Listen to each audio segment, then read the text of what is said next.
మహిళలను కోటీశ్వరులను చేసే విధంగా తమ ప్రభుత్వం కార్యక్రమాలు చేపడుతోందని డిప్యూటీ సీఎం భట్టి విక్రమార్క అన్నారు. హైదరాబాద్లోని యూసఫ్గూడ కోట్ల విజయ్ భాస్కర్ రెడ్డి స్టేడియంలో జరిగిన ఇందిరా మహిళా శక్తి కార్యక్రమంలో భట్టి విక్రమార్క పాల్గొన్నారు. గ్రేటర్ పరిధిలో స్వయం సహాయక బృందాలకు వడ్డీ లేని రుణాలను పంపిణీ చేశారు. 5 ఏళ్లలో 1 కోటి మంది మహిళలను కోటీశ్వరులను చేయడం తమ ప్రభుత్వ లక్ష్యమని తెలిపారు.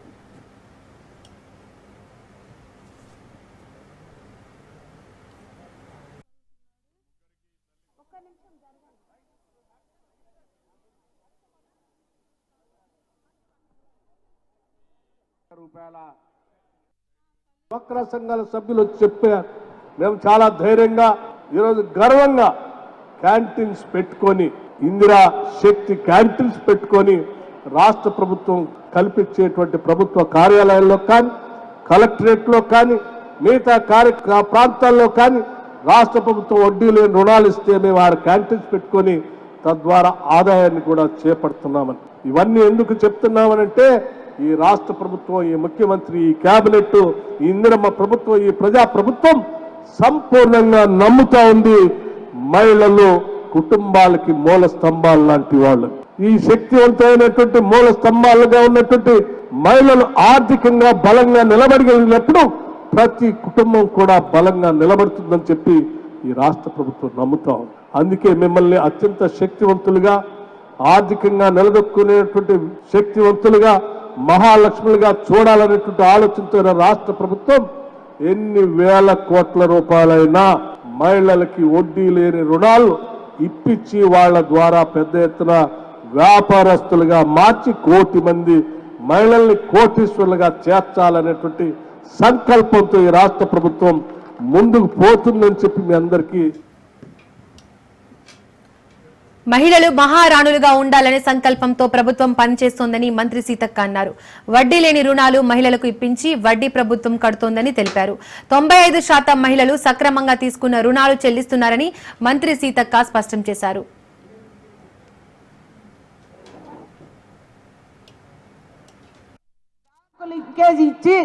వడ్డీ లేని రుణాలు ఇచ్చినటువంటి ఘనత ఈ ఇందిరమ్మ ప్రభుత్వం దాన్ని మీకు అందరికీ తెలియజేస్తా ఉన్నాను. ఈరోజు లక్షల మంది మహిళలు బ్యాంక్ లింకేజ్ తీసుకొని పెట్రోల్ బంకులు పెట్టుకుంటున్నారు, పాల కేంద్రాలు పెట్టుకుంటున్నారు, మరి ఇందిరా మహిళా శక్తి క్యాంటీన్లు నడుపుతున్నారు.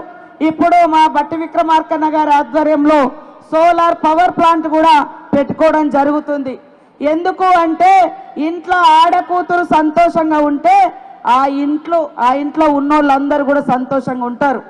అట్లా ప్రతి ఇంట్లో సంతోషంగా ఉంటే ఆ ఊరు, ఆ సమాజం సంతోషంగా ఉంటుంది.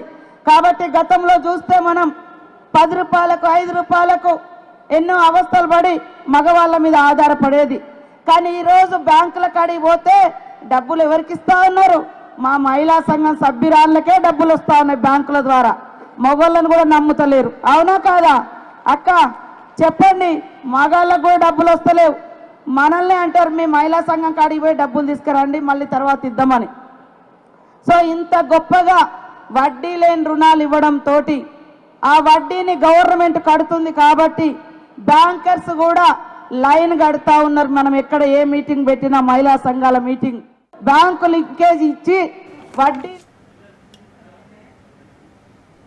తెలంగాణ హైకోర్టు ప్రధాన న్యాయమూర్తి ఆపరేషన్ కుమార్ సింగ్ తో ముఖ్యమంత్రి రేవంత్ రెడ్డి భేటీ అయ్యారు. రాష్ట్రంలో న్యాయ వ్యవస్థకు సంబంధించి మౌలిక వసతుల కల్పన, సిబ్బంది నియామకం అంశాలపై చర్చించారు. కొత్త జిల్లాల్లో అవసరమైన చోట కోర్టు భవనాలు, మౌలిక వసతులను కల్పించడంతో పాటు సిబ్బంది నియామకం చేపట్టాలని ప్రభుత్వానికి సూచించారు సీజే. ఇందుకు సంబంధించి పలు ప్రతిపాదనలను ముఖ్యమంత్రి దృష్టికి తీసుకొచ్చారు. ప్రాధాన్యత వారీగా రాష్ట్రంలోని వివిధ జిల్లాలతో పాటు కొత్త జిల్లాల్లో కోర్టులకు మౌలిక వసతుల కల్పన, సిబ్బంది నియామకం చేపట్టేందుకు ప్రభుత్వం సిద్ధంగా ఉందని ముఖ్యమంత్రి రేవంత్ రెడ్డి తెలిపారు.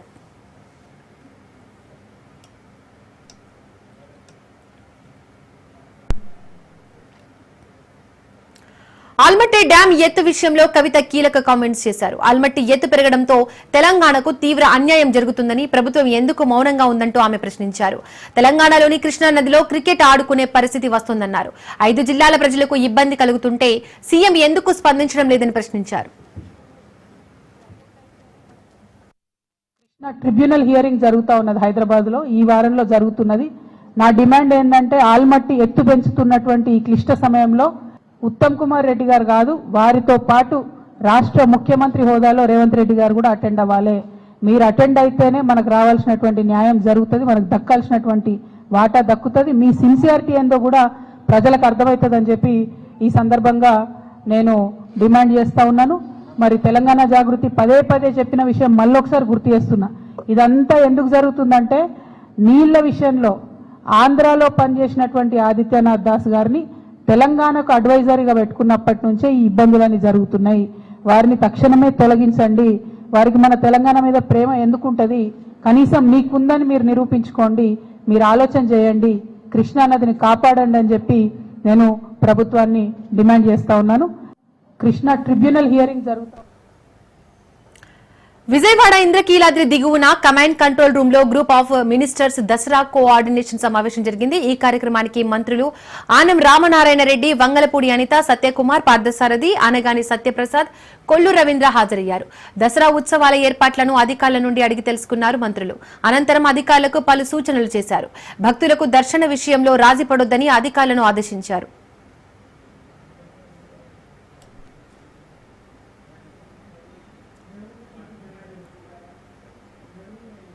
మనకి పైకి పోవడానికి వెహికల్స్ ని అలౌ చేయరు.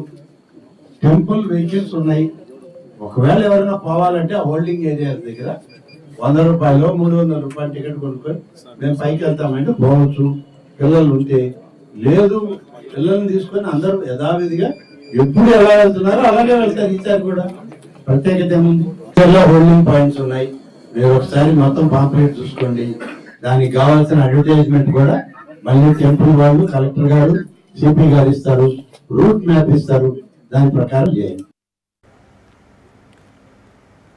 కడప జిల్లా కమలాపురంలోని పాగేరు వంక ఉధృతంగా ప్రవహిస్తోంది. కమలాపురం, కాజీపేట మధ్య రాకపోకలు నిలిచిపోయాయి. వాహనదారులు తీవ్ర ఇబ్బందులు పడుతున్నారు. పాగేరు వంకపై వంతెనను ఏర్పాటు చేయాలని గ్రామస్తులు డిమాండ్ చేస్తున్నారు. కమలాపురం పట్టణం మరియు చుట్టుపక్కల గ్రామాల్లో ఏదైనా ప్రమాదం జరిగితే వారిని రక్షించేందుకు సుమారు 30 కిలోమీటర్ల చుట్టూ తిరిగి వైద్యశాలకు తరలించాల్సిన పరిస్థితి ఏర్పడిందని ప్రజలు తీవ్ర ఆవేదన వ్యక్తం చేస్తున్నారు.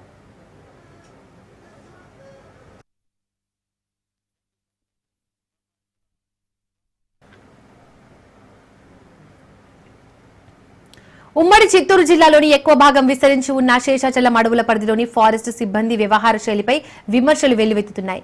ఇక్కడ జరుగుతున్న వ్యవహారాలు ఫారెస్ట్ సిబ్బంది నిర్లక్ష్యానికి అద్దం పడుతున్నాయి.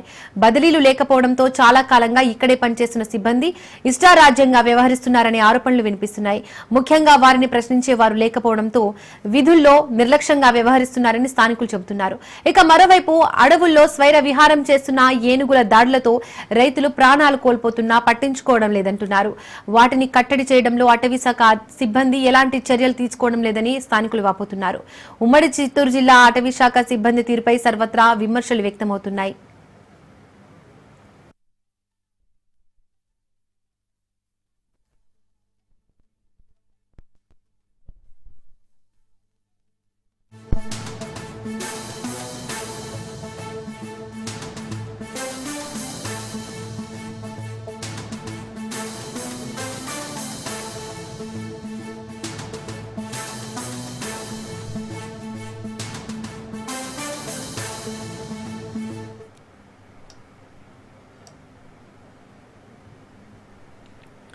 శంషాబాద్ ఎయిర్పోర్ట్ లో భారీగా డ్రగ్స్ పట్టుబట్టాయి. 12 కోట్ల విలువైన విదేశీ గంజాయిని అధికారులు సీజ్ చేశారు. దుబాయ్ నుండి వచ్చిన మహిళా ప్రయాణికురాలిని అరెస్ట్ చేశారు.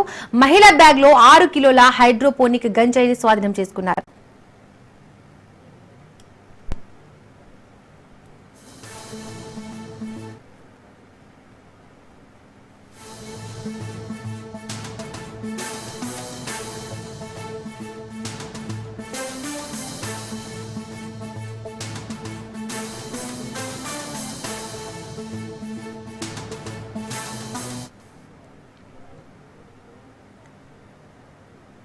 భార్యను నరికి భర్త పారిపోయిన ఘటన మేడ్చల్ జిల్లా కుషాయిగూడలో చోటు చేసుకుంది.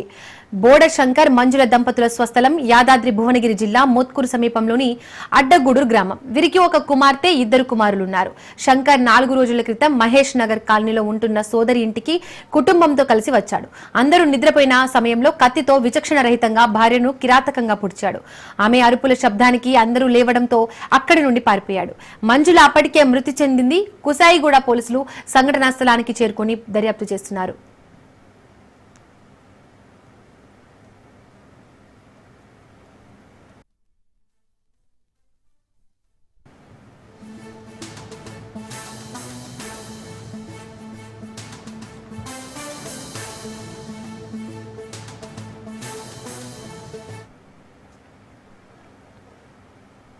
నంద్యాల జిల్లా ఆళ్లగడ్డలోని మాయలూరు సమీపంలో బ్రిడ్జిపై భారీగా వరద ప్రవహిస్తోంది. దీంతో ప్రైవేటు ట్రావెల్స్ బస్సు చిక్కుకుంది. ట్రావెల్స్ బస్సులో 50 మంది ప్రయాణికులు ఉన్నట్లు సమాచారం. నీటి ప్రవాహంలో ఉన్న బస్సును సురక్షితంగా బయటకు తీసుకొచ్చారు పోలీసులు.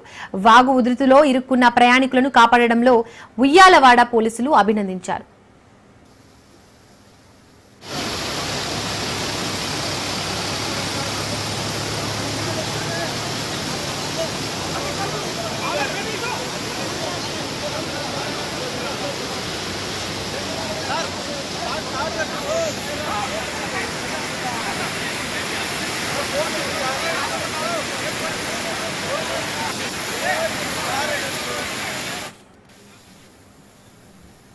చిత్రపురి కాలనీ కమిటీకు వెంటనే ఎలక్షన్స్ నిర్వహించాలని తెలుగు ఫిల్మ్ ఛాంబర్ ముందు ధర్నా చేపట్టారు.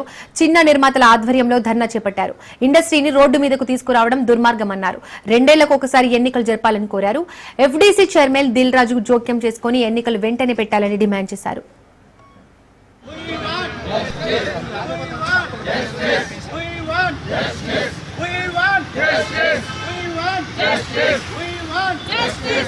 జరిపించాలి తెలుగు ఫిలిం ఛాంబర్ ఎలక్షన్స్ వెంటనే జరిపించాలి తెలుగు ఫిలిం ఛాంబర్ ఎలక్షన్స్ వెంటనే చేయాలి చిత్రపూరి అవినీతి కమిటీని వెంటనే నశించాలి. జరగబోయే పరిణామాలు వేరే ఉంటాయి. ఇక్కడ మీకు చిత్రపూరికి ఏదైతే లింకప్ ఉందో మీ అగ్రిమెంట్ బయట చూసుకోండి. అర్జెంట్ గా ఎలక్షన్స్ పెట్టాలి. ప్రొడ్యూసర్ కౌన్సిల్ దమ్ముంటే మీరు మళ్ళీ నిలబడే. జరగబోయే పరిణామాలు వేరే ఉంటాయి. ఇక్కడ మీకు చిత్రపూరికి ఏదైతే లింకప్ ఉందో మీ అగ్రిమెంట్ బయట చూసుకోండి. అర్జెంట్ గా ఎలక్షన్స్ పెట్టాలి. ప్రొడ్యూసర్ కౌన్సిల్ దమ్ముంటే మీరు మళ్ళీ నిలబడే. జరగబోయే పరిణామాలు. బిఆర్ నాయుడు ఒత్తిడి మేరకు టీటీడీ ఇంజనీర్తో ఫిర్యాదు చేయించారని టీటీడీ మాజీ చైర్మన్ భూమన కరుణాకర్ రెడ్డి అన్నారు. హైందవ ధర్మం, మత విద్వేషాలు రెచ్చగొట్టానని తనపై కేసు పెట్టారని తెలిపారు. ఫిర్యాదుదారుని ఇచ్చిన ప్రశ్నలు ఆధారంగానే పోలీసులు విచారించారని అన్నారు. శనీశ్వరుడు విగ్రహం అనడం విడ్డూరంగా ఉందని విమర్శించారు. నా మీద నమోదు చేశారు. ఆ ఫిర్యాదుదారుడు చేసినటువంటి ఎఫ్ఐఆర్ అంతా కూడా తప్పుల తడకలాగా ఉందన్నది నా అభిప్రాయము. అది పూర్తిగా రాజకీయ ప్రేరేపితమై టీటీడీ పాలక మండలి అధ్యక్షుడు బిఆర్ నాయుడు, ఆయన భుజకీర్తులైనటువంటి 3-4 పాలక మండలి సభ్యుల యొక్క ఒత్తిడి మేరకు ఆ ఫిర్యాదు పోలీసు వాళ్ళు ఆ సంబంధిత ఇంజనీర్తో చేయించినట్టుగా అర్థమవుతుంది. అక్కడ హిందువుల మనోభావాలను దెబ్బతీసినట్టుగా నేను మాట్లాడినటువంటి మాటలు హైందవ ధర్మానికి నష్టం కలిగించేటువంటివిగా, మత విద్వేషాలను రెచ్చగొట్టేటువంటి మాటలు నేను మాట్లాడినట్టుగా ఆ ఫిర్యాదులో ఉన్నది. పోలీసు అధికారులు నన్ను పిలిచి దాదాపు ఒక 31 ప్రశ్నలు వేయటం జరిగింది. అక్కడ ఫిర్యాదులో అది శనీశ్వర విగ్రహం అని చెప్పటం, ఆయన అది 20 సంవత్సరాలుగా ఆ విగ్రహం శనీశ్వర విగ్రహం అలా ఉంది అని చెప్పటం మరింత తప్పు. శంకు చక్రాలు ధరించిన విష్ణుమూర్తి విగ్రహము మలమూత్రాల మధ్యన పడి ఉంటే కొద్దిమంది యాత్రికులు ఎవరో నా దగ్గరికి వచ్చి ఆ రోజు ఉదయం ఇలా ఇంత దారుణం ఏంటండి అని వాళ్ళు చెబితే ఎక్కడా అని నేను అడిగి హడావుడిగా అక్కడికి వెళ్ళటం జరిగింది. అక్కడ ఉన్నటువంటి ఆ భగవత్ స్వరూప విగ్రహాన్ని చూసి నేను ఆందోళనతో ఆవేదనతో చెలించిపోవటం జరిగింది. ఇది చాలా ఘోరమైనటువంటి అపచారంగా నేను భావించటం జరిగింది. తిరుమల తిరుపతి దేవస్థానం పరిధిలోని పరకామణి విభాగంలో జరిగిన భారీ చోరీపై టీటీడీ సభ్యుడు భానుప్రకాష్ రెడ్డి సంచలన వ్యాఖ్యలు చేశారు. తాజాగా ఒక వీడియోను విడుదల చేసిన ఆయన పరకామణిలో రవికుమార్ అనే వ్యక్తి దోచుకున్న దృశ్యాలు అందులో ఉన్నాయని తెలిపారు. దొంగతనానికి వైసీపీ నాయకులు అధికారుల సహకారం ఉన్నట్లు భానుప్రకాష్ రెడ్డి పేర్కొన్నారు. కోట్లాది రూపాయల విలువైన డబ్బును రియల్ ఎస్టేట్ లో పెట్టుబడి చేశారని వివరించారు.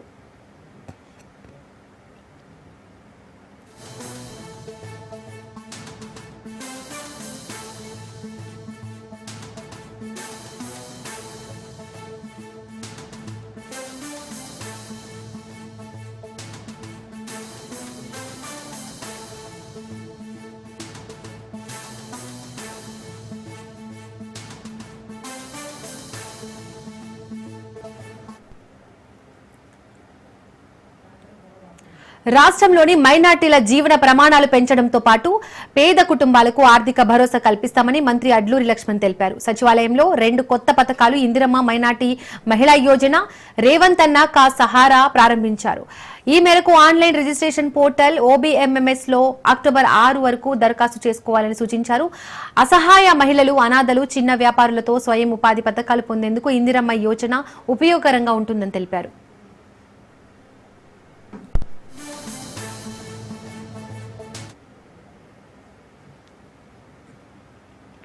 తెలంగాణ రాష్ట్రంలో విస్తరించి ఉన్న సింగరేణి బొగ్గు ఉత్పత్తుల నాణ్యతలో అత్యంత ప్రాధాన్యత ఉన్న బొగ్గు గనులు సత్తుపల్లి జేవీఆర్ ఓసీ గనులు. అంత విశిష్టత ఉన్న సత్తుపల్లి జేవీఆర్స్ ఓసీలో మరో కొత్త ఆవిష్కరణకు బీజం పడనుంది. సత్తుపల్లి జేవీఎస్ ఓపెన్ కాస్ట్ గన్లలో బొగ్గుతో పాటు మరో కొన్ని విలువైన ఖనిజాలు ఉన్నట్టు నేషనల్ జియోలాజికల్ సర్వే నిర్ధారించింది. వీటిని అంతరిక్ష పరిశోధన పరికరాలు కార్యక్రమాల్లో ఉపయోగించనున్నట్లు తెలుస్తోంది.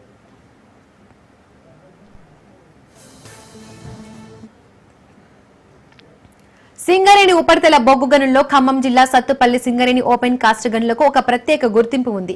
అలాంటిది ఇప్పుడు భారతీయ అంతరిక్ష పరిశోధన కేంద్రంకు ఉపయోగపడే అరుదైన ఖనిజాలు సత్తుపల్లి సింగరేణిలో అత్యంత అరుదైన విలువైన ఖనిజ నిల్వలు ఉండడం మరో ప్రత్యేకతను చాటుకుంది.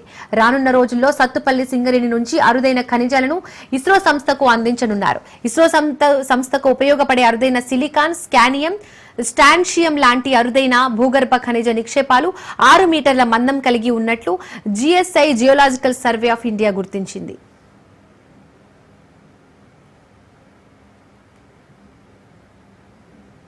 రాజేశ్వర్ మా మైన్కి చేసినందుకు ధన్యవాదాలు. మన సింగరేణి బొగ్గు తీసే ప్రక్రియలోనే ఇంకా రేర్ ఎర్త్ ఎలిమెంట్స్ కూడా మన క్లేలో పర్టికులర్ మన జేవీఆర్ వచ్చి C cement above, D cement above క్లేలో రేర్ ఎర్త్ ఎలిమెంట్స్ ఉన్నట్టుగా ఒక అంచనాకు వచ్చి దీని మీద డీటెయిల్డ్గా స్టడీ చేయడానికి ఇక్కడి నుంచి మట్టిని పంపించి హైదరాబాద్లో అనాలిసిస్ చేయడం జరుగుతుంది.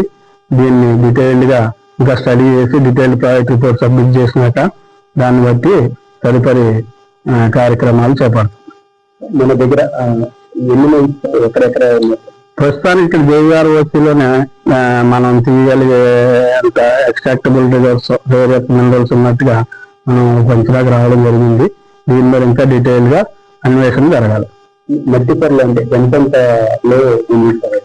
ఈ ప్రస్తుతం ఈ మట్టి పొరలు 100 మీటర్ల డెప్త్ నుంచి ఉన్నాయి. 100 మీటర్ల డెప్త్ నుంచి మనం ఇంకా కిందకి ఆల్మోస్ట్ 200-250 మీటర్ల డెప్త్ వరకు వెళ్తాం. అక్కడ వరకు కూడా ఈ B cement, C cement above ఉన్న క్లేలో ఈ రేర్ ఎర్త్ ఎలిమెంట్స్ ఉన్నట్టుగా మనం ఒక ప్రిలిమినరీ అంచనాకు రావడం జరిగింది. అన్నమయ్య జిల్లా రాయచోటిలో వర్షం బీభత్సం సృష్టించింది. వర్షపు నీటిలో కొట్టుకుపోయి 4 మృతి చెందింది. నిన్నటి నుండి గాలింపు చర్యలు చేపట్టిన అధికారులు ఇవాళ యామిని మృతదేహాన్ని గుర్తించారు.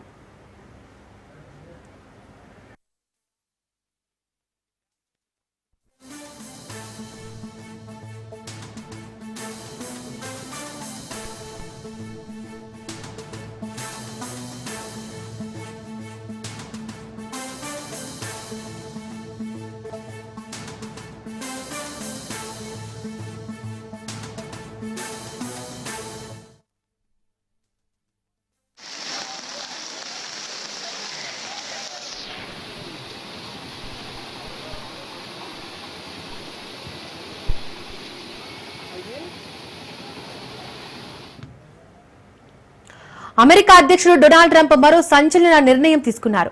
H1B వీసా కోసం కొత్త నిబంధనలను అమల్లోకి తెచ్చారు. ఇకపై H1B వీసా అప్లికేషన్ ఫీజు $1,00,000 వసూలు చేయాలని ట్రంప్ ప్రభుత్వం నిర్ణయించింది. ఈ మేరకు వాషింగ్టన్ డీసీ వైట్ హౌస్ లోని ఓవల్ ఆఫీస్ లో ఈ ఆర్డర్స్ పై సంతకం చేశారు. ట్రంప్ తీసుకున్న ఈ నిర్ణయం లక్షలాది మంది విదేశీ నిపుణులను, ముఖ్యంగా అమెరికా H1B వీసాపై ఎక్కువగా ఆధారపడిన భారతీయ ఐటీ టెక్నాలజీ రంగాన్ని తీవ్రంగా ప్రభావితం చేస్తోంది.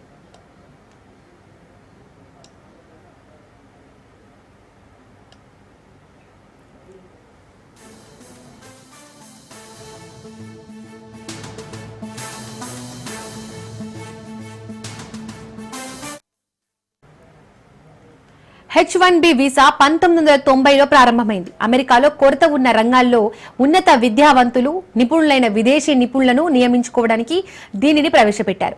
అయితే కాలక్రమేణా కంపెనీలు దీనిని దుర్వినియోగం చేస్తున్నాయని ట్రంప్ సహా ఆయన ప్రభుత్వంలోని పలువురు అంటున్నారు.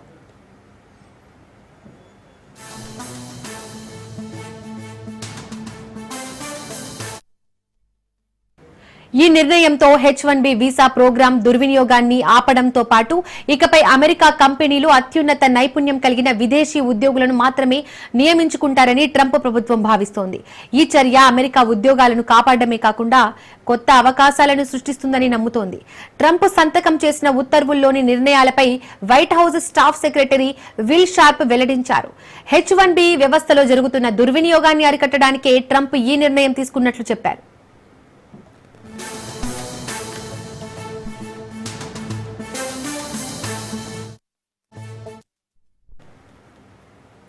2015 నుండి మంజూరైన H1B వీసాలలో 70% కంటే ఎక్కువ భారతీయులకే దక్కుతున్నాయి. ఈ ఫీజు పెంపు నేరుగా భారతీయ ఐటీ ప్రొఫెషనల్స్ పై ప్రభావం చూపనుంది. Infosys, TCS, Wipro, Cognizant, HCL వంటి కంపెనీలు ప్రతి సంవత్సరం వేలాది ఉద్యోగులను అమెరికాకు పంపుతున్నాయి. ఇప్పుడు ఒక్కో ఉద్యోగి కోసం దాదాపు ₹1 కోటి ఖర్చు చేయడం ఆర్థిక పరంగా భారంగా మారనుంది.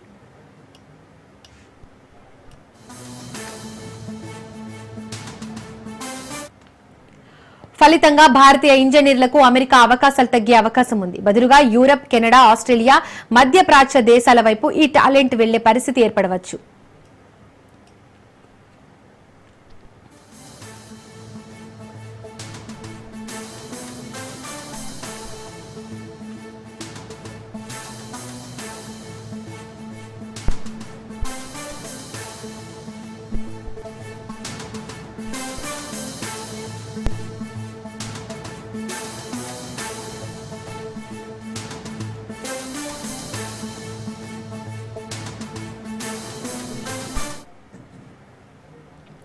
H1B వీసాపై ఎక్కువగా ఆధారపడే ఐటీ, సైన్స్, టెక్నాలజీ, ఇంజనీరింగ్, ఇతర రంగాలు ఈ కొత్త నిర్ణయంతో తీవ్రంగా ప్రభావితం కానున్నాయి.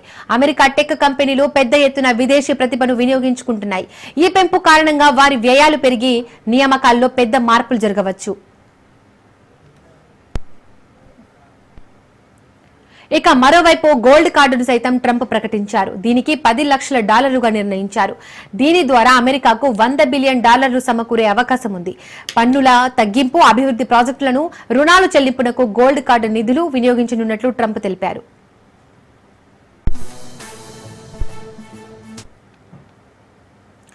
H1B వీసాదారుల వార్షిక రుసుము $1,00,000 విధిస్తూ అధ్యక్షుడు ట్రంప్ కార్యనిర్వాహక ఉత్తర్వులపై సంతకం చేశారు.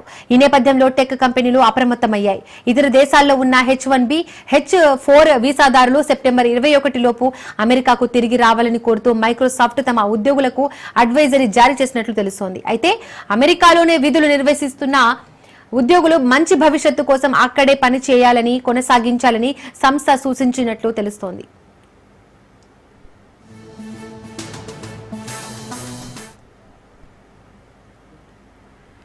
H1B వీసాపై ట్రంప్ ప్రకటన నేపథ్యంలో జూకన్బర్గ్ నేతృత్వంలోని టెక్ సంస్థ మెటా సైతం తమ ఉద్యోగులకు అడ్వైజరీ జారీ చేసింది. ట్రంప్ తీసుకున్న నిర్ణయంపై పూర్తి స్పష్టత వచ్చే వరకు కనీసం 2 వారాల పాటు అమెరికాలోని ఉద్యోగులు ఎక్కడికి వెళ్లొద్దని సూచించింది. ఇతర దేశాల్లో ఉన్న H1B, H4 వీసాదారులు 24 గంటల్లోపు తిరిగి US కు వచ్చేలా ఏర్పాట్లు చేసుకోవాలని కోరింది.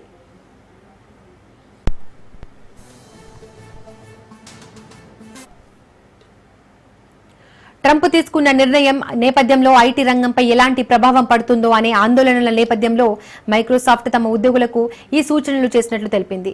ప్రఖ్యాత టెక్ కంపెనీలైన Infosys, Wipro, Cognizant, Tata Consultancy Services వంటి సంస్థలు నైపుణ్యం కలిగిన విదేశీ నిపుణులను అమెరికా ప్రాజెక్టులలో ఉంచడానికి చాలా కాలంగా H-1B వీసాలను వినియోగిస్తున్నాయి. ప్రస్తుతం H-1B వీసా దరఖాస్తుదారులకు లాటరీ విధానం ఉంది.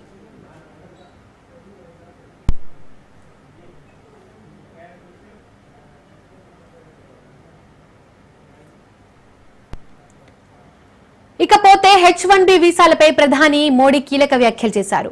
ఇతర దేశాలపై ఆధారపడడమే అన్నిటికన్నా పెద్ద శత్రువు అంటూ కామెంట్స్ చేశారు. మనమంతా కలిసి శత్రువును జయించాల్సిన అవసరం ఎంతైనా ఉందన్నారు. విదేశాలపై ఆధారపడవద్దని తాను ఎప్పటి నుంచో చెబుతున్నానని తెలిపారు. విదేశాలపై ఎంతగా ఆధారపడితే మన దేశం అంతలా విఫలమవుతుందని చెప్పారు. అంతా కలిసి ప్రపంచంలోనే భారత్ను బలమైన ఆర్థిక వ్యవస్థగా మార్చాలని తెలిపారు.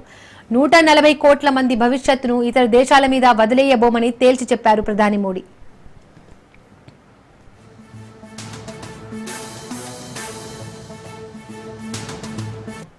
95% ट्रेड के लिए हम विदेशी जहाजों पर निर्भर हो गए। विदेशी जहाजों पर इस निर्भरता का हमें बहुत बड़ा नुकसान उठाना पड़ा। साथियों में आज देश के सामने कुछ आंकड़े आप सबके सामने रखना चाहता हूं। देशवासी ये जानकर हैरान रह जाएंगे कि आज भारत हर साल करीब $75 बिलियन यानी लगभग 6 लाख करोड़ रुपए 6 लाख करोड़ रुपए विदेशी शिपिंग कंपनियों को शिपिंग सर्विसेज के लिए देता है, किराया देता है। ये आज भारत का जितना डिफेंस बजट है करीब करीब उतना पैसा किराए में दिया जा रहा है। हमने सिर्फ भाड़े के रूप में दूसरे देशों को दिया है। हमारे पैसों से विदेशों में लाखों नौकरियां बनी हैं। सोचिए, इतने सारे पैसे का अगर एक छोटा सा हिस्सा भी రైట్, ఇక ఇవి bulletin updates. Keep watching Raj news.